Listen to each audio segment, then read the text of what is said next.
Bonjour, bonjour, bienvenue à toutes et à tous pour ce nouveau live avec les œufs Matines.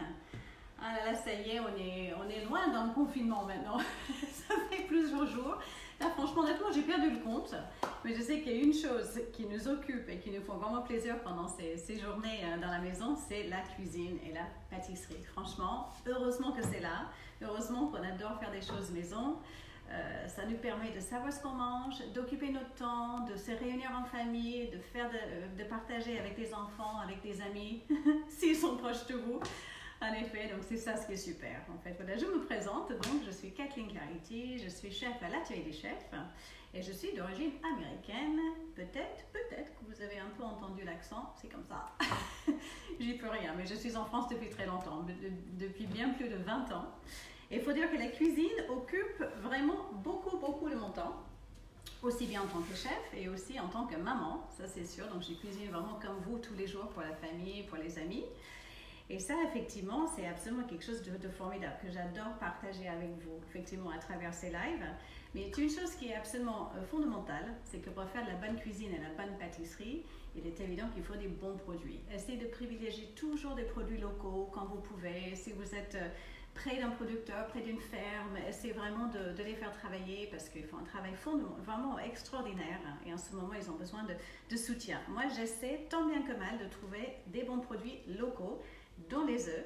Et effectivement, les œufs Matines, ça me rassure parce que c'est une bonne marque française qui existe depuis très longtemps, une bonne trentaine d'années, il me semble, si je ne me trompe pas. Donc, c'est plutôt rassurant, en fait. On est sur un bon produit rassurant. Je vais souvent choisir plutôt les œufs bio ou les œufs plein air. Ça, c'est mon choix personnel. Mais on en parlera tout à l'heure quand on va démarrer la recette. Alors aujourd'hui, c'est plutôt goûter. Donc on va démarrer ensemble le goûter qui sera prêt tout à l'heure. On va faire un cake à la banane, un banana bread aux pépites de chocolat et aux noisettes. Alors c'est une recette absolument génialissime pour utiliser vos bananes qui commencent à être un petit peu fatiguées, qui commencent à noircir un tout petit peu. C'est parfait en fait. C'est une excellente recette anti-gaspi. Venez voir de plus près, on va regarder les ingrédients. Donc pour cette recette, il vous faut évidemment des bons œufs, il vous en faut trois bons œufs, de la farine. Donc j'ai choisi de la farine complète. Donc on va partir sur un registre un petit peu plus bon, un petit peu meilleur pour la santé entre guillemets. Farine complète, un peu de levure, du sucre cassonade. Alors là, pour le coup, le sucre, vous pouvez choisir ce que vous voulez. Moi, j'ai choisi vraiment un sucre cassonade, donc un petit peu caramélisé.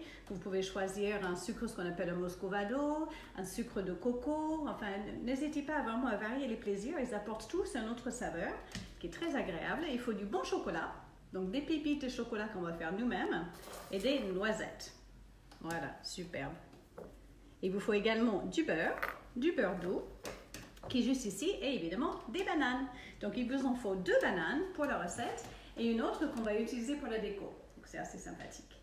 Alors je pense que vous êtes plus ou moins arrivés, j'espère. Voilà, donc on va pouvoir démarrer la recette vraiment ensemble. Savez, quand vous faites la pâtisserie, ce qui est super important, c'est de préparer les ingrédients à l'avance, de faire ce qu'on appelle les pesées sur une balance, parce que la pâtisserie c'est quand même quelque chose d'assez précis en fait. Donc quand c'est 150 grammes de sucre, c'est 150 grammes, c'est pas 155 à peu près. Enfin, voilà. On essaie d'être assez précis dans nos mesures. Alors, justement, d'ailleurs, il y a une seule chiffre à retenir, c'est 150, parce que tout est 150. 150 grammes de farine, de beurre et de sucre. On va commencer à battre les œufs et le sucre ensemble. Donc, je vais prendre mes bons œufs plein air. Justement, c'est ce que je voulais vous montrer. En fait, il y a une classification d'œufs en France avec des différents chiffres. Le 0, c'est pour l'œuf bio et le 1, c'est pour l'œuf plein air. Et donc, c'est souvent marqué dessus, plein air, et le 1 et le FR pour français. Donc, effectivement, ce sont des bons œufs Matines français. Tout va bien. Alors, on va casser nos œufs dans notre saladier, mais jamais directement dedans. Ça, vous connaissez bien le système, on l'a fait plusieurs fois. On le tapote sur juste le bord du plan de travail. Et voilà, directement dedans. Alors pourquoi est-ce que je ne les casse pas sur le rebord? Tout simplement, je vais éviter est-ce qu'il y a des petits éclats de coquilles. C'est pas super propre quand même, on le sait. Donc toujours à part, je regarde. Et comme ça, je suis sûre de mon coup. 3 œufs. Parfait. Et je jette tout de suite les coquilles. Là, j'ai une petite poubelle de table à côté. Je m'en débarrasse. Et voilà, je ne laisse pas ça traîner sur le plan de travail. C'est important ça. Alors après, il nous faut du sucre. Donc je me disais la cassonade. Et on va mélanger tout ça. Vous savez ce que je vais faire là? Je suis en train de réfléchir. Ah oui, vous savez, ça arrive de temps en temps. Je pense que je vais mettre ça plutôt dans un plus grand saladier. Comme ça, on fera tout le mélange ensemble. Ça, je préfère. Comme ça, on gaspille un petit peu moins de récipients. Ça nous fera un petit peu moins de vaisselle à la fin. Donc ça y est, c'est parti dans le grand. Là, j'ai un petit batteur électrique. Je vais commencer doucement. Et on va battre tout ça. Alors, une autre chose que vous pouvez être en train de faire, si vous êtes en famille avec les enfants, avec plein de petits commis autour de vous, j'espère, vous pouvez préchauffer le four à 200 degrés. Ça, c'est important en pâtisserie, que le four soit bien à température lorsqu'il sera prêt à enfourner. Donc, vous voyez, je monte la température, enfin, pas la température, je monte la vitesse progressivement. Et je bats. En fait, je vais donner du volume en fait à cette étape-là. C'est vraiment ce qu'on appelle blanchir, c'est-à-dire les œufs vont prendre une autre coloration. Parce que, en quelque sorte, on est un peu en train de les cuire avec le sucre. Voilà, jusqu'à ce que le sucre soit bien dissous. Effectivement, la cassonade, ce sont des gros grains de sucre. Donc, ça met un petit peu plus de temps à dissoudre.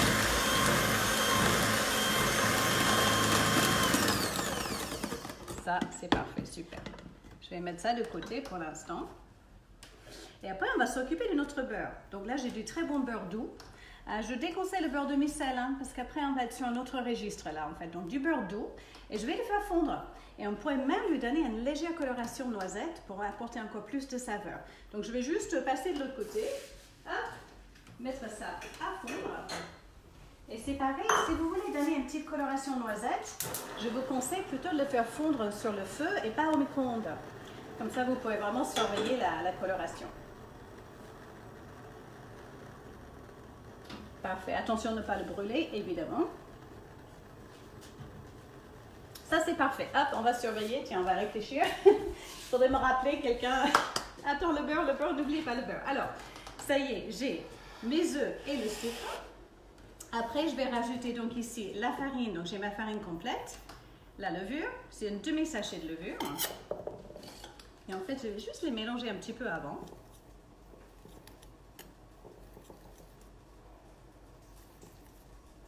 Super, juste avec un petit fouet. Sinon, vous pouvez tamiser si vous voulez. Ça, c'est bon, ça, c'est prêt. J'ai également mon chocolat, mes noisettes et surtout les bananes.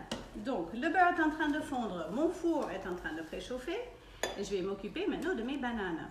Alors, faites un petit casting de bananes. Hein.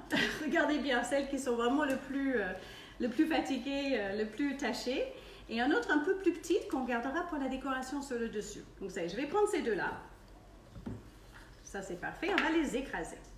Alors, j'entends mon beurre qui commence à chanter. Hein. Je fais attention, j'écoute. En fait, il faut que tous les sens soient en éveil, en fait, quand on est en cuisine. Hein. L'huile, le goût, l'odorat. Donc, j'entends le beurre. Donc, je vais aller jeter un coup d'œil. Voilà. Super. Tiens, j'ai une autre astuce pour les bananes hein, que je voulais partager avec vous. Lorsque vraiment, ils sont tout noirs et trop fatigués, vous savez ce que je fais? Moi, je les mets au congélateur. Je les congèle. Et c'est absolument parfait pour faire vos petits milkshakes et vos petits smoothies le matin. Ils sont déjà congelés, ils sont tout froids. Donc, vous le mixez avec un peu de yaourt, un petit peu de miel. C'est génial. Lorsqu'ils sont vraiment dépassés, bien noirs. Alors, on va juste les écraser. Je les écrase à la fourchette. Comme ils sont bien mûrs, ça se fait franchement tout seul. Ça sent tellement bon. En fait, la banane est un fruit absolument génial. Hein. Déjà naturellement très sucré. Hein, donc, effectivement, on n'a pas du tout besoin de rajouter d'autres choses. Un peu de cassonade, la banane, ça suffit largement.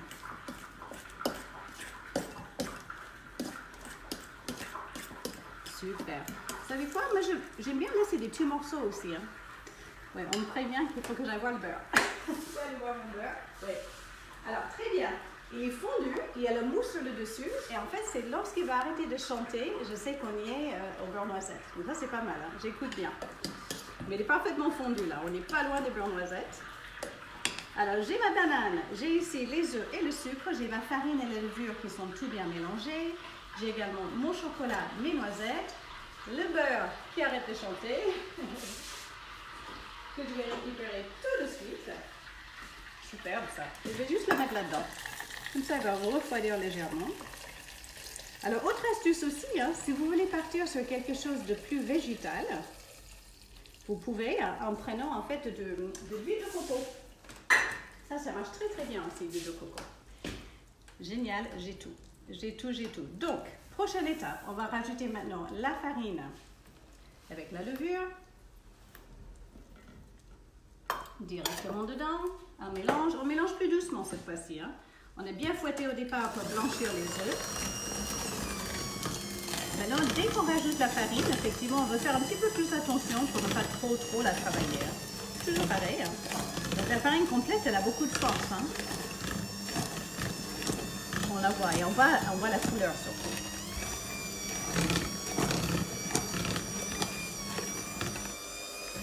Parfait. Si vous n'avez pas de batteur, vous pouvez le faire à la main, hein, il n'y a aucun souci. Hein. Ça marche très très bien aussi. Parfait, là on est bien mélangé.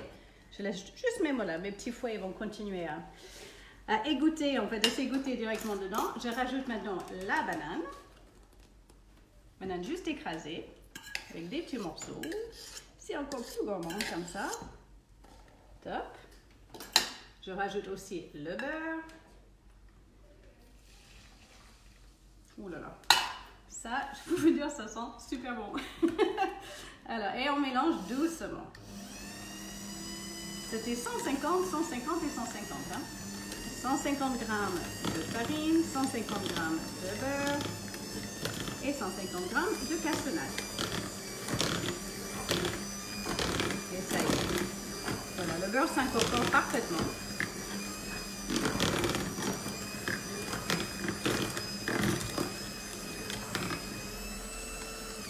Tout va bien.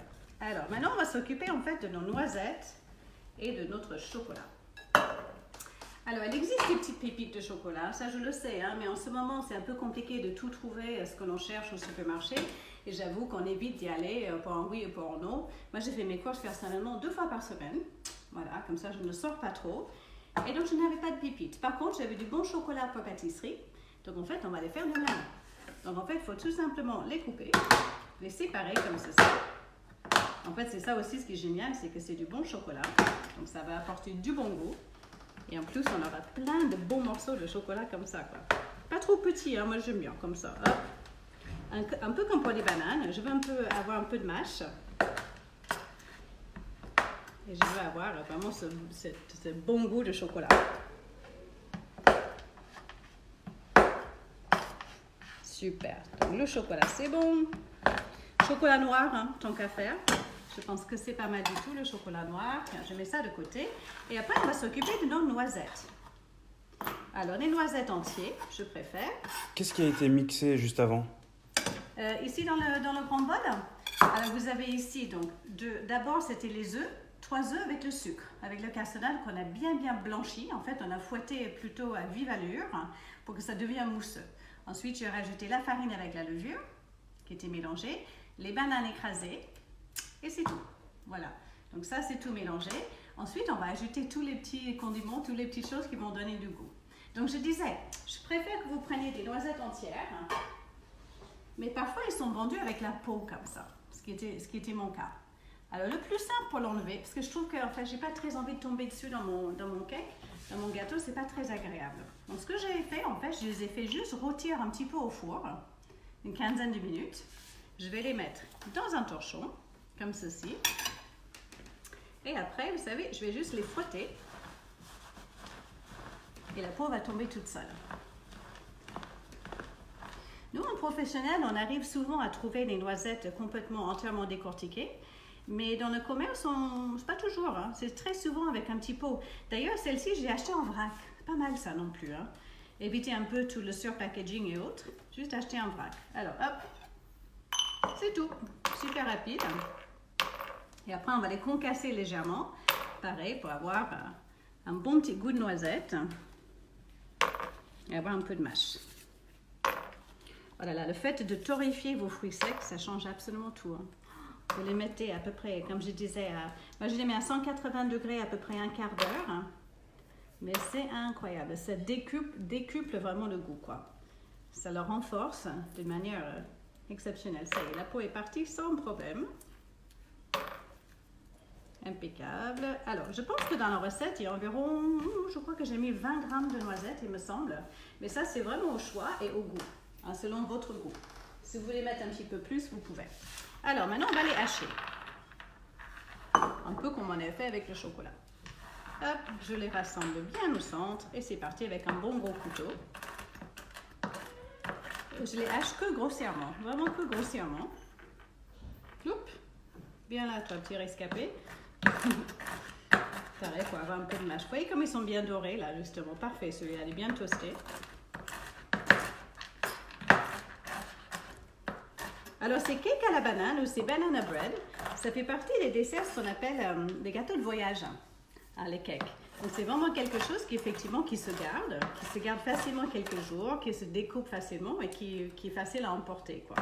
Voilà, pour les pique-niques dans votre salon, par exemple. Parce qu'en ce moment, on ne peut pas vraiment partir en pique-nique, mais c'est quelque chose qui se garde.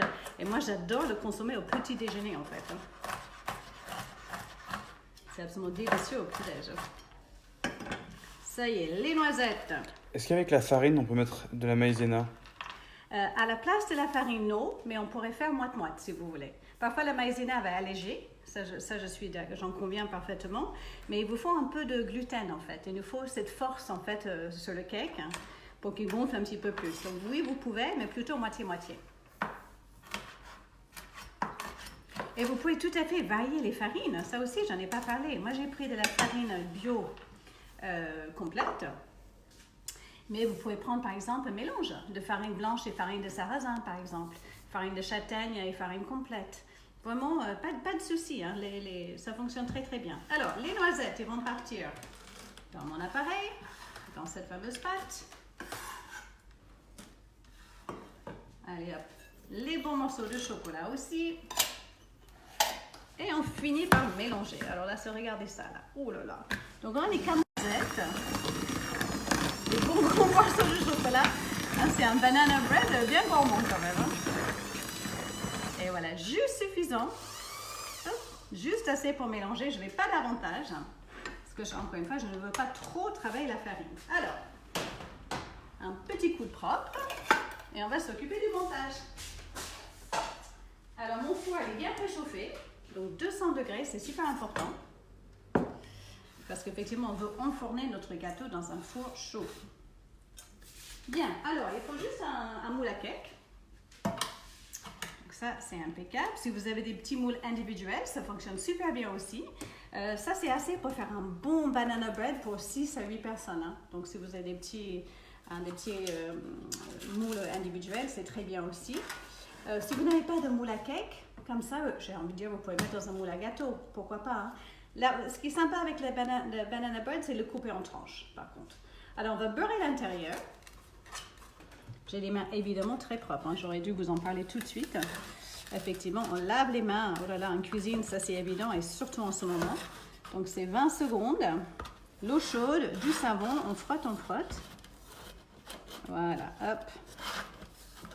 Donc je beurrez bien les coins, hein, parce qu'en fait, il y a un petit peu de sucre dans notre banana bread, il y a du sucre dans les bananes aussi, donc tout ça, ça va caraméliser un peu, et ça aurait un peu tendance finalement à s'accrocher. Alors après, juste pour bien faire, pour assurer le coup, je mets toujours un petit papier sulfurisé aussi. Est-ce qu'on peut congeler une partie de l'appareil si on veut le cuire une autre fois? Alors, ce que je vous conseille de faire, c'est plutôt faire le cake en entier et congeler la moitié du cake. En fait, il va se congeler mieux cuit que cru. Ce qui est le cas parfois avec pas mal d'appareils comme ça. Donc, vous faites cuire entièrement et ensuite vous allez congeler la moitié. Alors, donc je plaque bien mon papier sulfurisé dans ce moule à cake. Faut pas qu'il y ait des petits plis. Impeccable. Et après, je vais verser l'appareil.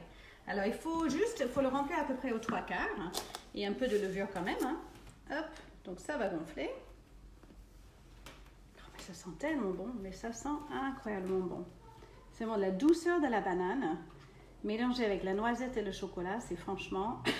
C'est un mariage très, très, très heureux, ça. Ok. Alors, l'autre chose aussi, c'est que c'est un cake ou un bread que les enfants adorent. Je pense que je ne connais aucun enfant au monde qui n'aime pas la banane. Ça, c'est clair que... Alors, donc tout ça, c'est magnifique déjà. Mais moi, j'ai envie d'aller un petit peu plus loin avant de l'enfourner.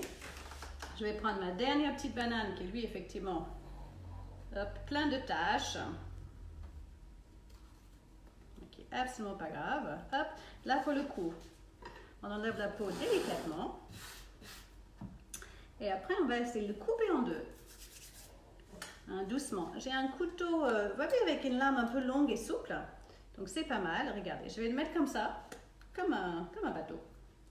Et je vais commencer au milieu. Tac. Je vais essayer de couper doucement, sans le casser, en fait. Après, on prend l'autre côté. Il faut le soulever un peu. Hein. Sinon, il aura tendance à casser au milieu. On va essayer de ne pas le casser. Ça y est, impeccable. Voilà, moi j'en mets qu'une. Ça va suffire largement. Alors regardez comme c'est beau à l'intérieur en plus. Et là on va tous les petites graines, c'est super joli. Je vais les poser comme ceci, juste sur le dessus. Voilà, un peu en quinconce. Donc ça c'est qu'un. Et après, puisque je ne peux pas m'en empêcher, on va faire quelque chose d'un petit peu plus gourmand. Je vais prendre encore un petit peu de cassonade que j'ai ici. Et en fait, ce que je vais faire, c'est que je vais saupoudrer le dessus de mes bananes. Hop. Et ça, comme ça, ils vont caraméliser pendant la cuisson. On est à 200 degrés, hein, donc c'est un four chaud. Hop. Et il faut prévoir, selon votre four, entre 35 et 45 minutes de cuisson. Vous avez vu? Pourquoi les gâteaux sont bien gonflés dans le four et redescendent une fois sortis du four? Alors, ça, c'est peut-être parce qu'il n'était pas assez cuit. Hein? Donc, en fait, un cake, il va rester gonflé. Hein? Il va plutôt rester gonflé. Mélangez bien toute la levure avec votre farine avant. Vous avez vu comme j'ai fait, en fait. Hein? J'avais, juste avec un petit fouet, là, j'avais bien réparti la levure dans la farine. Ça, c'est important aussi. Parce que parfois, si vous ne le faites pas, il y aura beaucoup de levure d'un côté, il ne sera pas parfaitement réparti. Et dans ce cas-là, vous pouvez même presque le tamiser. En tout cas, normalement, ça ne devrait pas retomber. Il n'y a pas de blanc d'œuf dedans. On n'est pas sur un soufflet. Ok, c'est parti. Je mets ça au four. Hop. Donc, vraiment au centre du four. 200 degrés. Et c'est parti vraiment pour 35 à 45 minutes de cuisson, qui est une cuisson longue. Alors, ce que je vous conseille de faire aussi, ce que j'ai fait tout à l'heure, c'est qu'en fait, si vous voyez que le dessus de votre cake commence à être un peu coloré, eh bien, vous pouvez baisser un petit peu la température. Donc, vous faites au moins 35 minutes à 200. Et si vous voulez, vous pouvez baisser à 180 pour continuer la cuisson. Pour que lorsque vous rentrez la pointe d'un couteau dedans, effectivement, elle sort propre.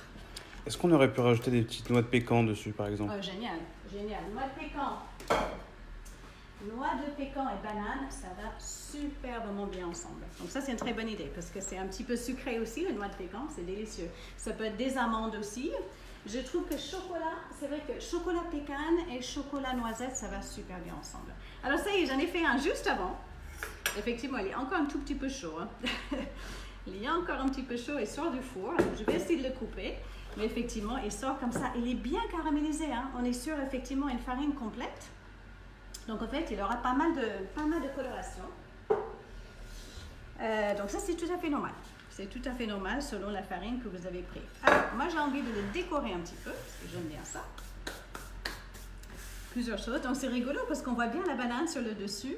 Il est bien caramélisé sur les bords. Hop. Effectivement, il est un petit peu en virgule, comme ça, dans tous les sens. Alors, j'ai envie de le saupoudrer avec un peu de sucre glace, mais pas que. Donc ici, j'ai mélangé en fait du sucre glace avec de la cannelle. Ça va super bien ensemble. Et je vais prendre ma petite tassette. Comme ça. Et c'est parti pour décorer le dessus. C'est vrai que ce mélange aussi cannelle, banane, chocolat, noisette, franchement, c'est franchement délicieux. Alors, est-ce que vous voulez qu'on coupe une tranche? Je pense que oui. J'arrive tout de suite, on va en couper une. J'ai sorti une assiette parce que là, j'avoue qu'on est prêt, quasiment prêt pour le goûter avec un petit café, un petit thé là. Oh, voilà, génial. Alors, hop, je vais couper l'entame. Ça, vous allez pouvoir voir à l'intérieur. Oh là là, regardez, le chocolat qui est tout fondu dedans, mais c'est une merveille. C'est pour ça que j'ai dit, mettez des bons gros morceaux de chocolat, c'est ça ce qui est bon. Bien. Et voilà.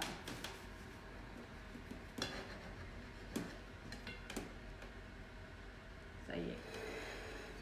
Notre petit cake à la banane, aux pépites de chocolat et aux noisettes est terminé. Chaud. Il attend plus que vous. Avec vos cuillères, un bon thé et c'est parti. Voilà. Alors moi j'ai un petit conseil à vous donner aussi. Allez faire un tour sur la page Facebook des Oematines parce qu'il y a plein d'idées de recettes. Plein.